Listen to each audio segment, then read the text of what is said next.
people who may not have heard of Casa or just finding out about you, can you give us a description of what you guys do in a nutshell? Tell us, what is Casa? We are a house and techno party. That's basically what we are in a nutshell. Over the last 8 years, have become the leading Southwest promoter of electronic music events. We go to various music venues across the city in Plymouth, sort of dotting around, using different ones for different purposes, whether we're bringing sort of a slightly more commercial act to the city, we'll use somewhere like Pryzm, or we'll go somewhere more underground if it's a slightly more underground name.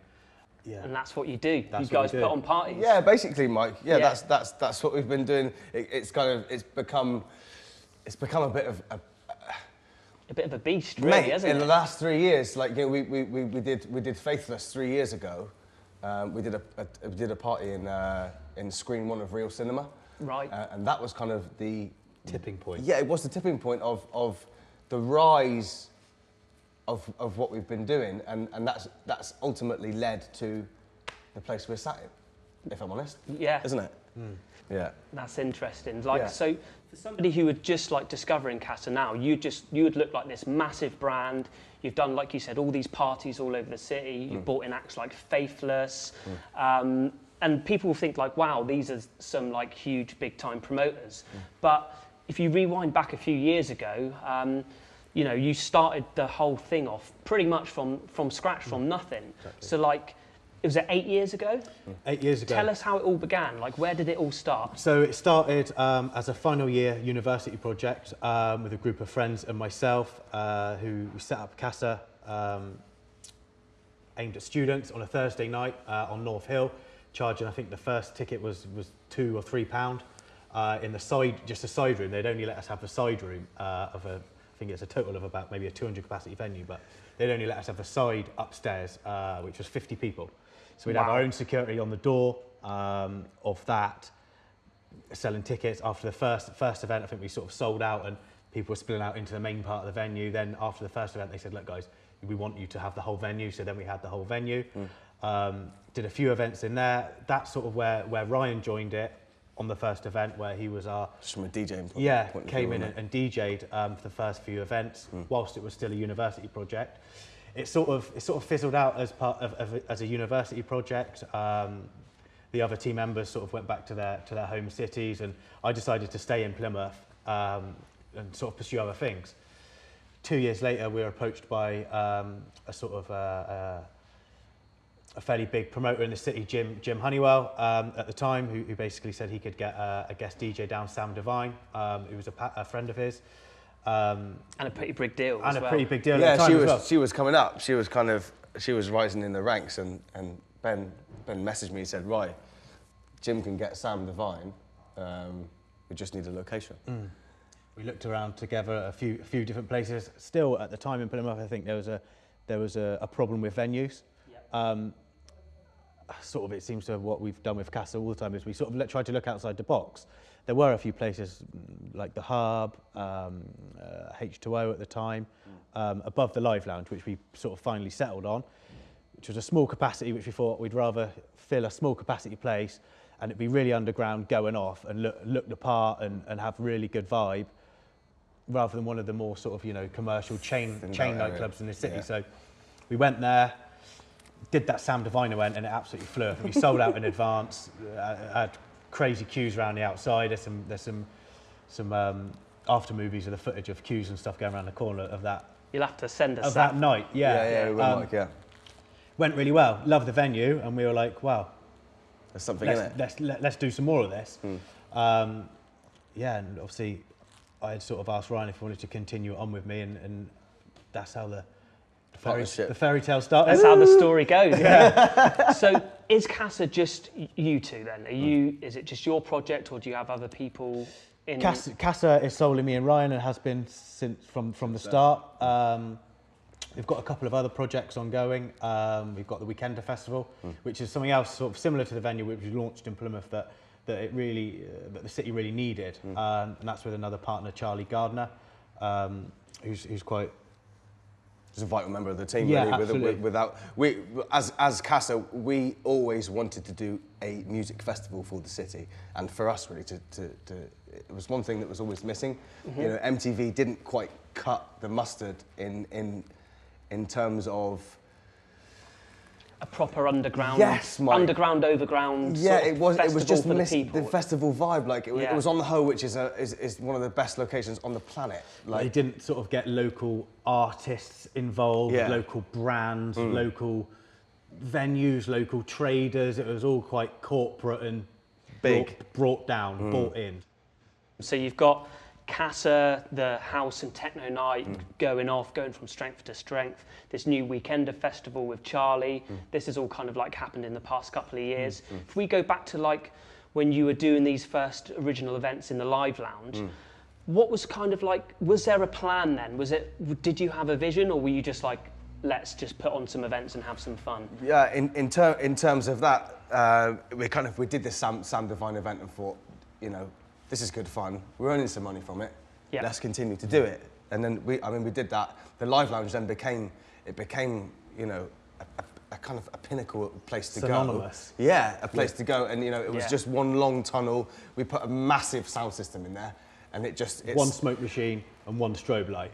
And that was it. It was just pitch black, couldn't see, and you just get shocked by the strobe light. And it was just amazing, and the whole vibe in there. It was super small. You could maybe get in 300 people at a push, and it was just mega. And then basically, a couple of hands changed from the owner's perspective, and we had to leave. And I'd say sort of during that time, it became a hobby and enjoyed doing it. Then you started to earn a bit of money out of it, and I was like, oh, this is a nice hobby that you can also earn a little bit of money out of. Then when we didn't really probably take it really seriously as a business, full-time business venture, I'd probably say until 4 years ago. 2017, definitely. Yeah. We did an event in Screen 1 of Real Cinema. Yeah. Sold out in like 30 minutes, and we were like, holy shit. We were like, wow.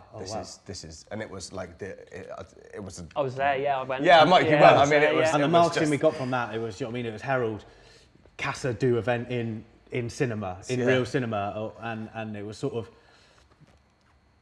I think that almost, as much as everybody knew us as an underground brand, and that sort of really sort of accelerated as everybody in the city knows what's going on and what Casa is. And that only seemed even to if you've been or not been. Yeah, absolutely. It only seemed to make sense from that point to turn it into a business and to go, right, let's take this seriously. Let's get some seriously big names down here and give the community of Plymouth something where they can go and experience a proper night out, which they would have to go, I don't know, Bristol or London to see.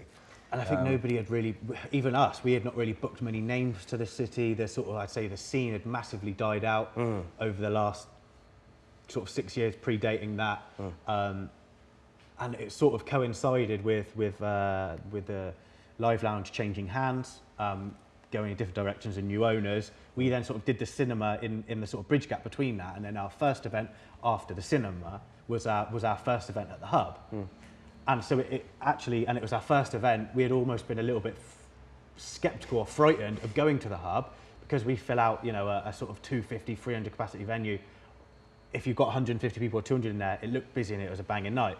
Going to somewhere like the Hub where the cap's, you know, 450, 500. It's quite a big step up. Yeah, if you were to get those sort of numbers there, it's daunting for a promoter. Do you know what I mean? To book there and try and sell that out. To try and do that. But our first event at the Hub was massively sort of snowballed from the success and the popularity that we had from the cinema. So it really helped push the move to the Hub. That was also when we changed from selling tickets. We never at Live Lounge we didn't sell any tickets. It was just you come at the door, you pay £5 and you go straight in. Yeah. And I remember the conversation between me and Ben, and we were like, no one's going to buy tickets to come to Casa in advance. They just pay on the door.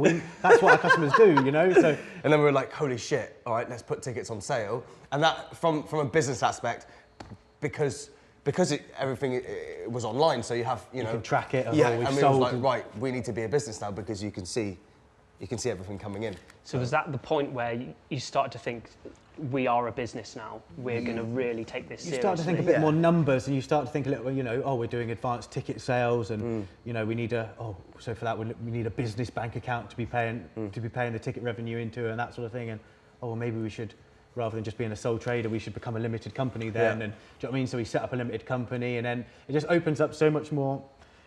That does open up other doors. Yeah. Being in proper business with a brand or an events company, you then get acknowledgement from other companies. You get taken seriously. You get taken seriously, Mike, and that's where I think that's our business relationships with other venues across the city after and during the hub. When I don't know, we brought Annie Mac down for Pryzm, and we had 2,500 people in there. Obviously, we couldn't do that in the hub, so we were thinking, shit, do we go to pavilions? I mean, we had a conversation with pavilions, but you need 4,000 people, and we're thinking, there's a big. It's a massive jump from 500 people to 4,000. Yeah, and you know, we could have picked the artists to do it, but the conversation wasn't right for pavilions. So yeah, we ended up with Pryzm, and then doing the corporate shows too. We still really wanted to do the unique location events, because they were the kind of ones which put a shine on what we do, and being they're what sort of amplified our brand, or showed what our brand was about, or what we've always tried to be. Like, that's why we chose underground. Yeah, like it was still underground and still cool. You could throw a party. I mean, we did one at the ski slope car park 2 years ago, and it was for me, it was the best event that we've ever done. You know, it was. Yeah, it was. We've done parties, and also, like I say, we've done the cinema, we've done a ski slope car park, we've done some boat parties, we've done Ibiza. Boat parties, we've done an event in Ibiza, we've done Torquay. 3 events in Ibiza, we've done a couple in Torquay. Yeah. We've done like slap bang in the middle of COVID, when restrictions were lifted, we did a drive-in event at Plymouth Albion Rugby Club on their pitch, where every car drove in, had a 12 by 4 metre space, all barrier taped off and COVID secure, all this sort of stuff. Yeah. Essentially, it was a similar concept to a drive-in cinema, but drive-in rave. Turn the tunes onto your car and that was it. I've got a question actually for you. So, like, you've done so many different venues around Plymouth, around the city. Like, and you mentioned earlier, there was a lack of venues in Plymouth, and obviously Plymouth, the scene had died down a bit compared to the previous decade. Yeah. With things going so well for Casa, what made you want to invest in Plymouth and stay and build your brand in Plymouth rather than going to London, Bristol, Manchester? Yeah, that's a good question, Mike. We're both from Plymouth. Our brand was obviously built here. We've had conversations about moving to different places, isn't there? I think there's 2 ways you can go with building something up, really, is either do the same thing and just go bigger nationally, or just do more in the location you're at. Yeah. So that's what we're sort of trying to do, is grow where we are. More, but where we are, like with the festival and a venue, and we've got Casa, we've got a couple of little side brands. 4/4 is like an alternative style of house music brand, similar to Casa, but a bit softer. Yeah, a bit different edge. That we just try and grow and sort of have our pool of different things that we're involved with, but all in the same city, and then we can interconnect it, and we can help each of our individual companies grow. Yeah. So your foundations are here. Yeah, very much, Mike. Yeah. Yeah, it's we've got ties in London, ties in Ibiza. It's kind of once you start to do something and you start to make noise, you start to book. Currently we've done Michael BB, CamelPhat. Once you start to book these current DJs, they talk amongst their agents. They talk amongst other DJs, and they know. Yeah, what you do in the places where they get booked. So it's quite important also to stay for us. I want to say locally, but like I think it's almost knowing your patch. Yeah. Do you know what I mean? Like, we know the demographic here. We know what Plymouth likes. We know how it sort of ticks to a certain degree. We know what trajectory it's on in terms of musical styles and tastes and stuff like that. Do you know what I mean? Like, when we first started, we sort of started in 2012 when it was like a real deep house. And we sort of rode, as we call it, the deep house wave, where everybody, it's almost like, again, I mean, I say resurgence, but of house music, everyone was getting into kind deep of house. came back up again. It was a massive lull pre-2012, wasn't it? And it just came up and we've changed during the times with that. Do you know what I mean? From sort of like, how would you say it's progressed from styles? Do you know what I mean? Like, yeah, it's gone from deep house to like house to like a massive like tech house scene, which kind of gets a bit poo-pooed now. And then it's come to like house and techno, and it's across the board. You know, you've got so many different styles of techno, so many different styles of house. Like, we just want to be able to provide everybody with good time. Yeah, literally like a good time. Yeah.